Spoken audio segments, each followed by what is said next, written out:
முருகப்பெருமானின் வழிபாட்டுக்கும் மூத்தது வேல் வழிபாடு என்கிறது வரலாறு. அதிலும் முருகப்பெருமானின் கைவேலை போற்றும் வேல்மாறல் மந்திரம் மனிதர்களுக்கு மருந்து போன்றது.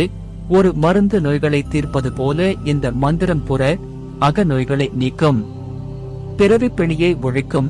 ஞானவேல் என்பதால் இதை பாராயணம் செய்தால் ஞானத்தையும் பேரின்ப வாழ்வையும் கொடுக்கும். வீரவேல் என்பதால் காரிய சித்தியை வழங்கும். சக்திவேல் என்பதால் காரிய சித்தி அளிக்கும். ஸ்ரீஅருணகிரிநாதர் அருளிய இந்த வேல் மாறல் பாடல் தொடர்ந்து ஒரு மண்டல காலம் பாராயணம் செய்வோருக்கு சகல சௌபாக்கியங்களும் கைகூடும்.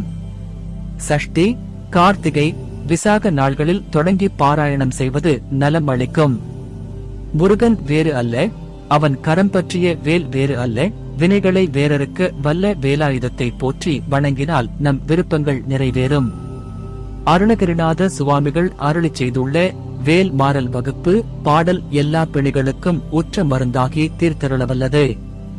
அருணகிரியார் அருளிய வேல் வகுப்பு பாடல்களின் 16 அடிகளை மேலும் கீழும் ஆகவும் முன்னும் பின்னும் ஆகவும் ஏறி இறங்கி வருவது போல் மாறி மாறி வர அமைத்து 64 அடிகள் கொண்ட வேல்மாறலாக தொகுத்து அருளியிருக்கிறார்.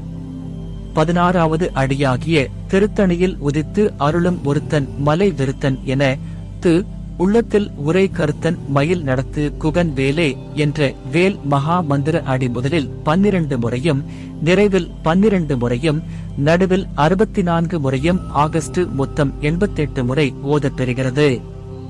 இந்த 16வது அடி எழுவாய் ஆகஸ்ட் அமைய முதல் 15 அடிகள் யாவும் பயனிலையாக வருமாறு 16ஆம் கைகண்ட மருந்தாகும். வேல்மாறலை பக்தி, சிரத்தை, மன ஒருமைப்பாட்டுடன் குறைந்தது ஒரு மண்டல காலம், அதாவது 48 நாட்கள் விடாமல் தொடர்ந்து தினமும் காலையோ அல்லது மாலையோ ஒரு முறையாவது பாராயணம் செய்வது மிகவும் அவசியம். வைத்தியர்கள் நோய்க்கு உரிய மருந்தை ஒரு மண்டலம் எடுத்துக்கொள்ள வேண்டும் என்று குறிப்பிடுவார்கள் அல்லவா? அம்முறையிலே வேல்மாறல் பாராயணத்தையும் தொடர்ந்து செய்ய வேண்டும்.